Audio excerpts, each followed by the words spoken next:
Voy a dar lectura a mi trabajo para ser más concreto, no sin antes comentar que mi metodología, mis técnicas son por excelencia prácticas y concretas, dirigidas a unos resultados y por tanto son digamos que herramientas y puntos de vista que han sido aplicados con resultados también que han estado a la vista de los públicos a lo largo de muchos años.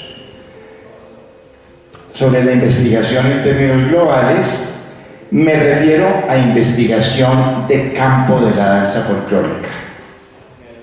Mis bases son los conceptos de folclore, hecho folclórico y proyección.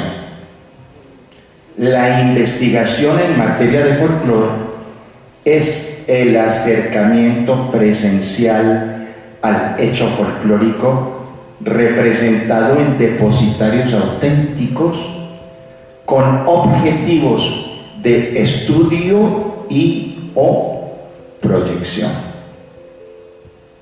No es simple ejercicio, es un proceso de valoración de las comunidades involucradas y su cultura.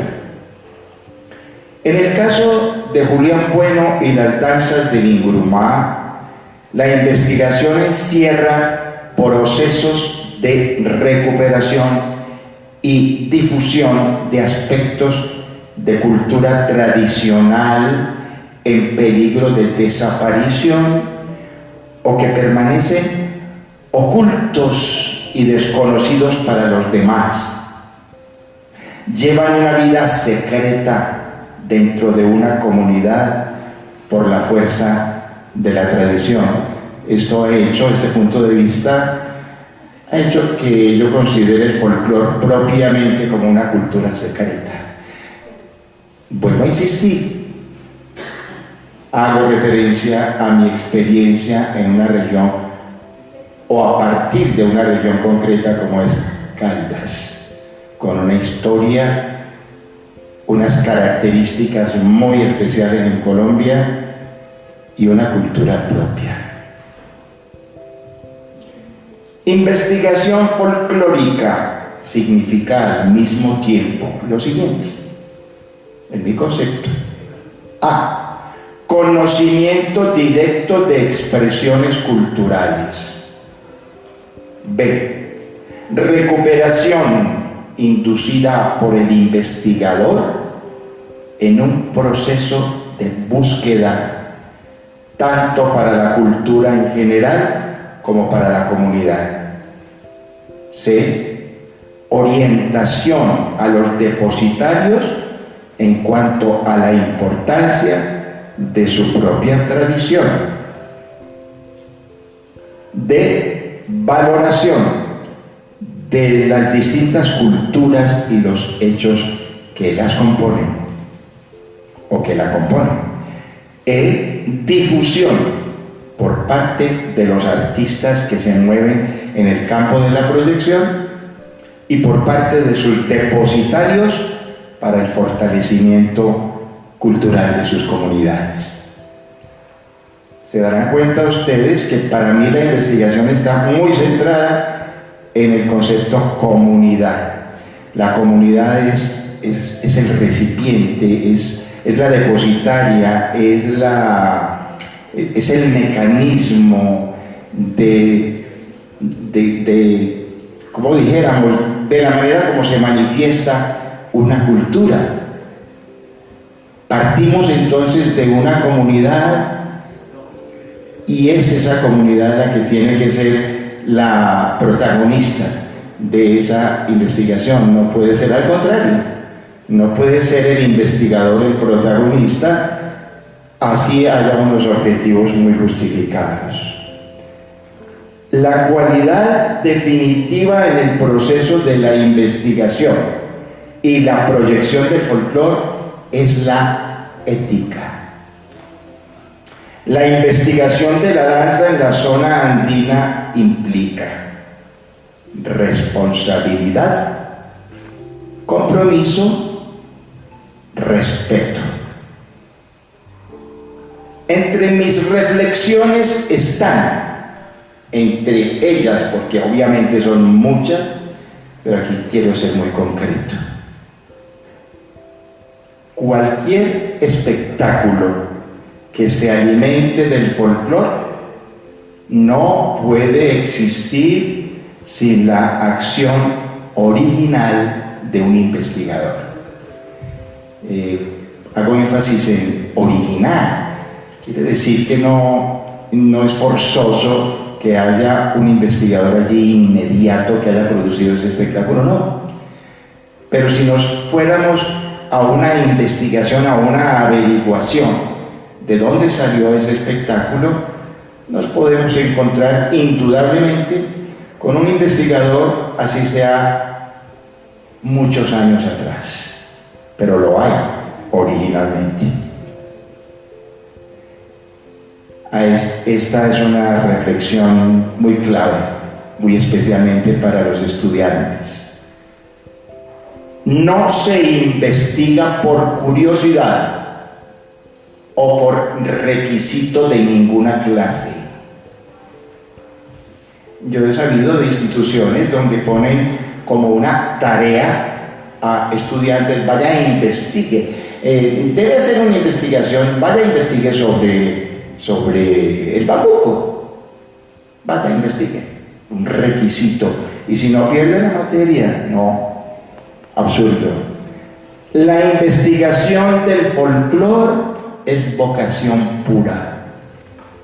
El investigador proyectista, esta es una expresión que yo he acuñado como muchas otras, investigador proyectista, es decir, aquel investigador que tiene por objeto llevar a escena en proyección frutos de esa investigación. El investigador proyectista combina la disciplina del etnólogo con el talento del artista creador.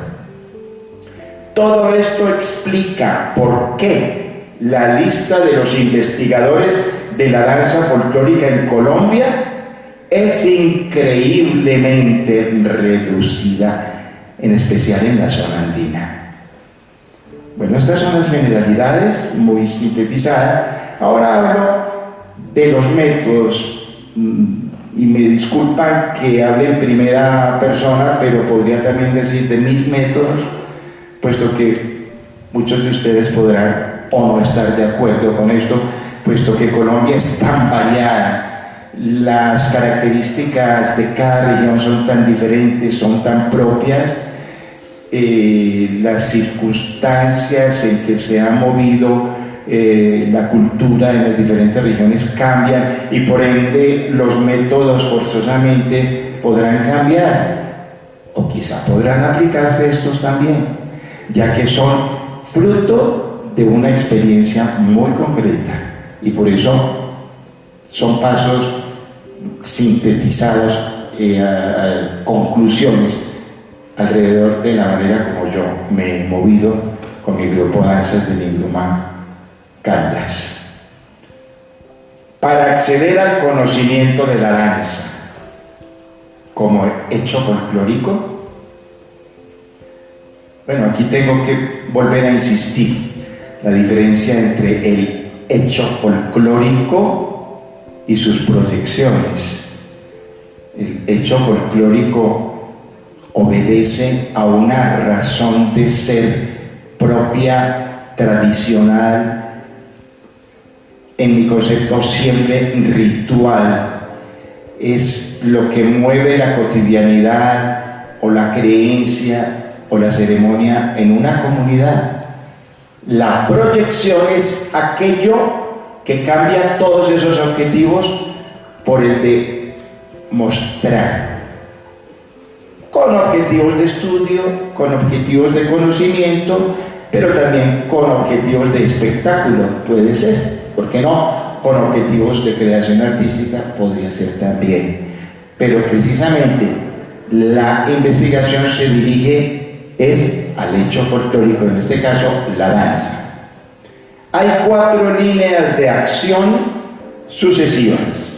Primera línea de acción: preparación.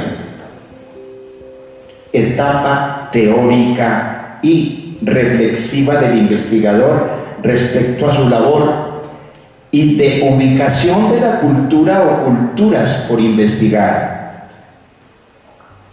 Define objetivos, acopia información previa y se somete a un proceso de inducción psicológica. Qué interesante, pero yo no puedo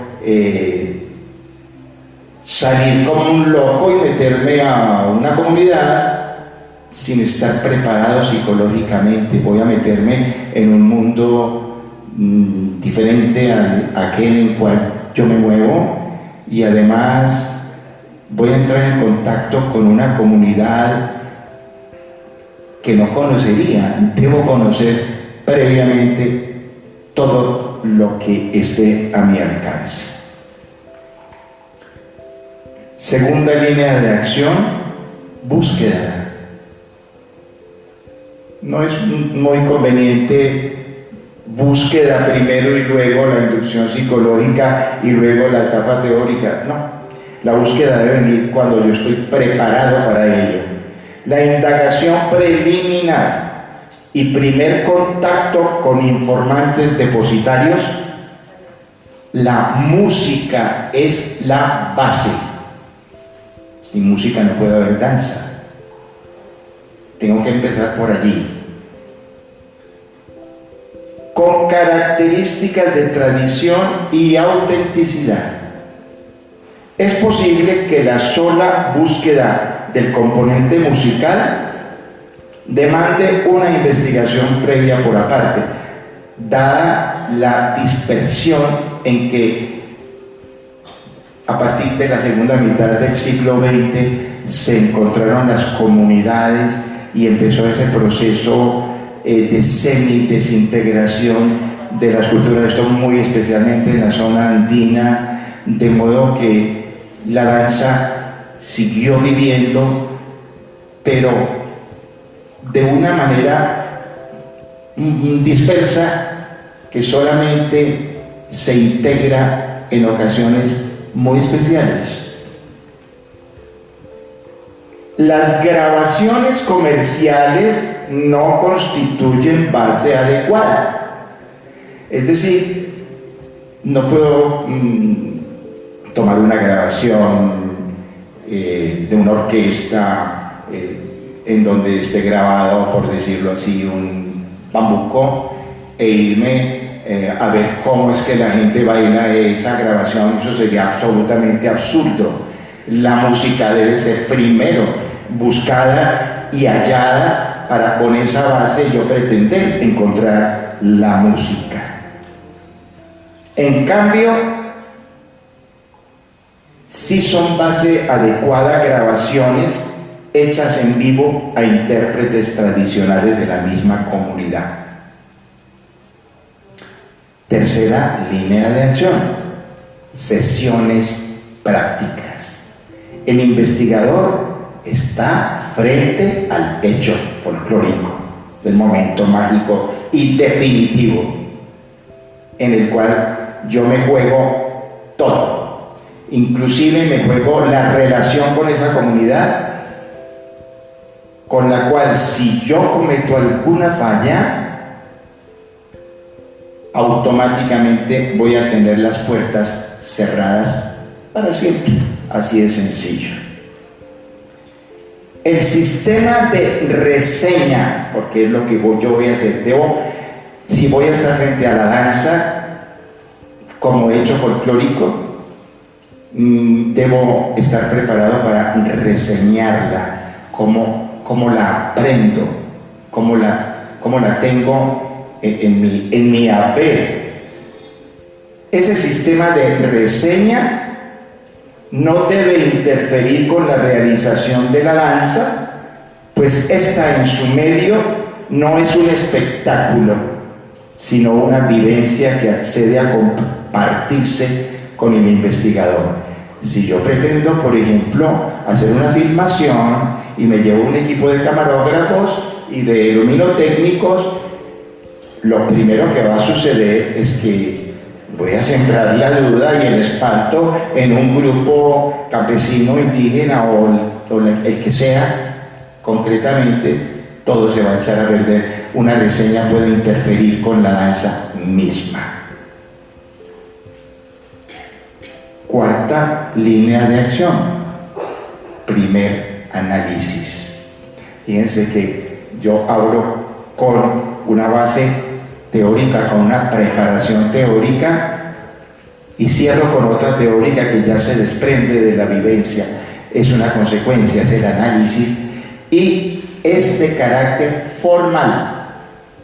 Procedo a analizar en primer término el aspecto, las características formales de lo que yo encontré, de lo que yo observé, para entender la danza como fenómeno coreográfico. Me temo que aquí hay una gran incomprensión, de pronto no sé si por mi trabajo o por el de todo el mundo. Si yo logro acceder a una auténtica danza folclórica, voy a encontrarme con varios casos, pero aquí voy a citar dos. La danza puede tener coreografía tradicional definida o carecer de ella. La danza puede ser un aspecto de un contexto mayor, como una celebración, una ceremonia o una costumbre, velorios, ritos nupciales o carnavales. Aprovecho para hacer referencia a esta historia tan bonita de la maestra Sofía. Ella dijo muy sinceramente y muy honestamente como si ella iba tras una danza concreta, que era el torbellino a misa, pero se encontró otras 13 danzas. Muy posiblemente podría yo entender que allí tropezó ella con un contexto mayor y que esa danza en sí, por ella sola, desagregada, para un público quizá no iba a tener el sentido. Entonces tuvo que hacerle frente a un contexto mayor. De ahí que no fue una investigación de 1 ni 2 días, sino de 10 años. Y yo puedo decir que en mi caso he tenido danzas cuya investigación para lograr una proyección definitiva ha tardado muchos años, 10 o más, hasta lograr ponerla en escena. Las consideraciones del depositario son el punto de vista de partida. Es decir, digamos que con los depositarios pues necesariamente viene un diálogo, o hay que llegar a un diálogo en algún momento del cual yo esperaría encontrar respuesta a preguntas que yo tenga, digamos sí, a incógnitas que yo tenga sobre lo que acabo de apreciar. Esas consideraciones de ese depositario son un punto de partida, pero no son el fin, ni son absolutas, ni puede ser. Aquel depositario es un vehículo de la tradición, mas no es un estudioso ni un científico. Y hay dos consideraciones que se escapan a un depositario. Esa primera consideración es la variación regional. Un mismo hecho folclórico presenta gran variación debida a la diversidad cultural entre las sociedades en las cuales tiene tradición. Hay tantas variantes de un hecho cuantas sociedades hay donde se le practique.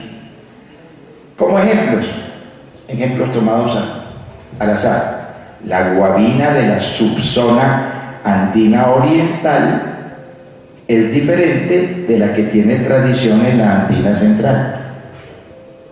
no podemos generalizar. Un sombrero de la costa pacífica es distinto de uno de la costa atlántica y ambos a cualquiera de la zona andina.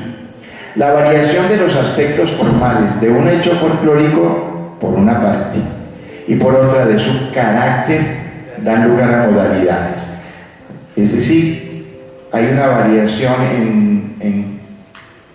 en dos facetas, su forma y su carácter. Esto da lugar a modalidades diferentes. El origen. El folclore está condicionado por la evolución histórica de su región. Los hechos históricos determinan cambios en el folclore y pueden marcarle otros rumbos. Bueno, hay más detalles, pero los voy a omitir, solamente los podré comentar en caso de que haya alguna incógnita, alguna pregunta. Pero estos principios sí son importantes, señores. Una investigación no puede partir de modelos preconcebidos.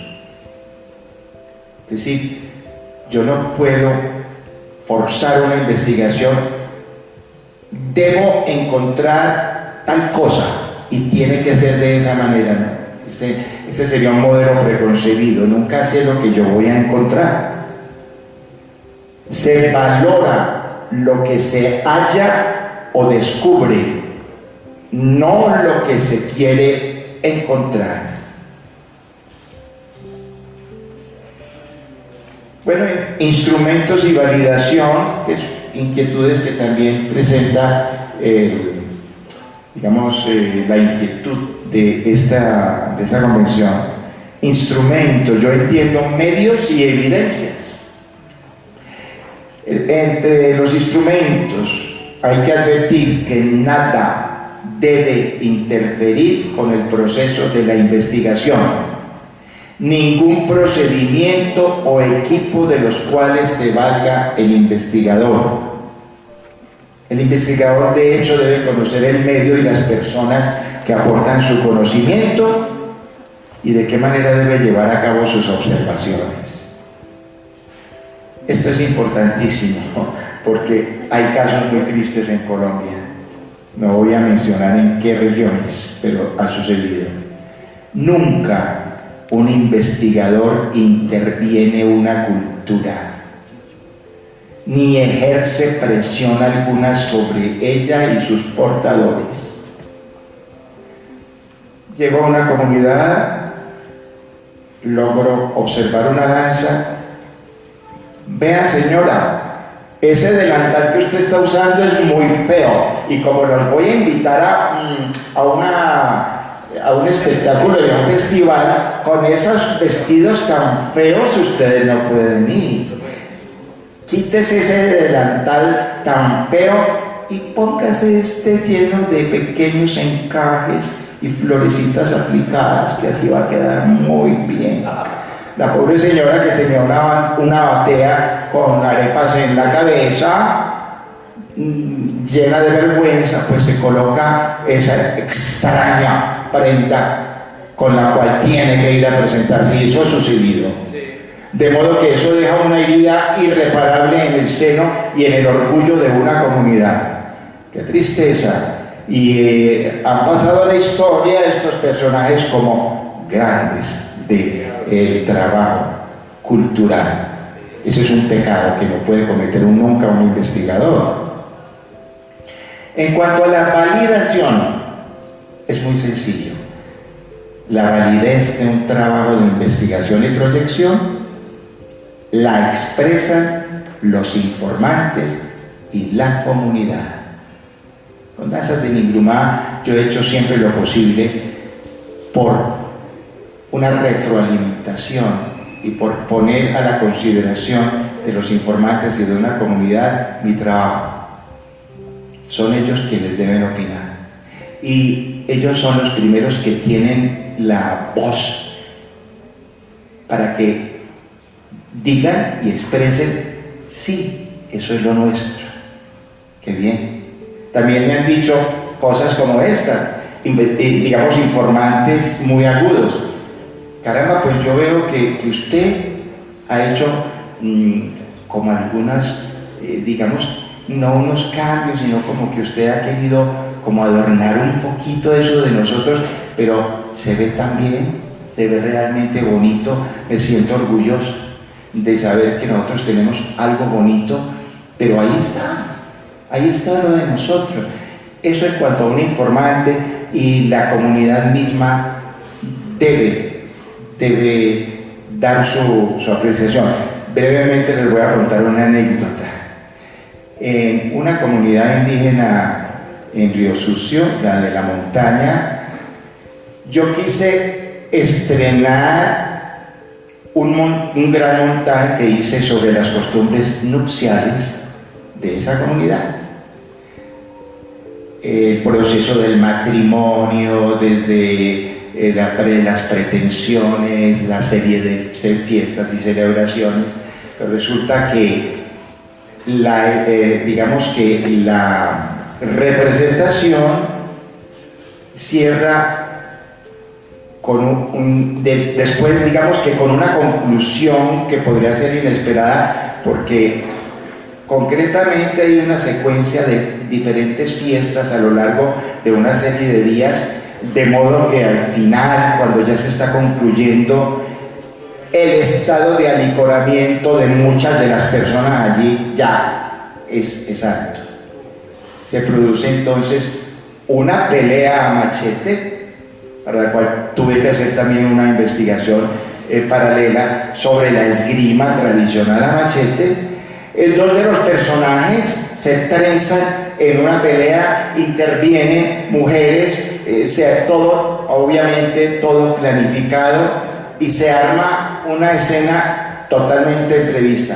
Cuando menos pensamos, saltó a la escena un machetero profesional tradicional de la comunidad, esgrimiendo una peinilla tan filosa, tan afilada, que partiría un pelo en el aire.